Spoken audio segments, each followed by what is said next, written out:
পুবাইলে ১৫০০ অসহায় পরিবারের মুখে হাসি ফোটালেন কাউন্সিলর পদপ্রার্থী নুরুজ্জামান মৃধা। পবিত্র ঈদ উল ফিতরের আনন্দ ছড়িয়ে দিতে গাজীপুর মহানগরীর ৩৯ নং ওয়ার্ডে অসহায় মানুষের পাশে দাঁড়িয়েছেন কাউন্সিলর পদপ্রার্থী আলহাজ নুরুজ্জামান মৃধা। বুধবার সকালে নিজ বাসভবনে প্রায় ১৫০০ দুস্থ ও সাধারণ মানুষের হাতে ঈদবস্ত্র তুলে দেন তিনি। গাজীপুর সিটি কর্পোরেশনের সাবেক এই সম্প্রতি কর্মকর্তা জানান, উৎসবের খুশি সবার মাঝে পৌঁছে দেওয়াই তার মূল লক্ষ্য।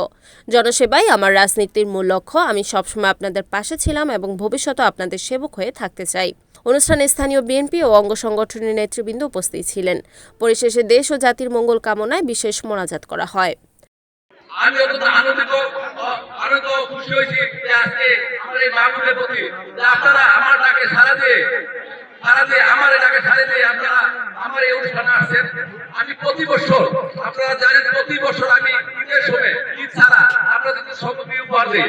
আসলে ৩০ বছর ধরে আমি ৩০ বছর আপনার কাছে যা আমার সমর্থন থাকবে। আপনারা জানেন বিগত করোনার সময় সারা এলাকায় মহামারী আছে, অনেক খেটে মানুষ কাজ করতে পারে নাই। আমার নিজ টাকায় তারা ৩.৫ লক্ষ টাকার রাজ্য সম্পত্তি আমি আপনাদের সাথে বিতরণ করছি। তারপর আপনাদের যে কোনো সমস্যা আপনি আমাদের থাকছেন, আজকে তো বলতে পারবে না কেউ যে আমার কাছে এটা ফেরত গেছে।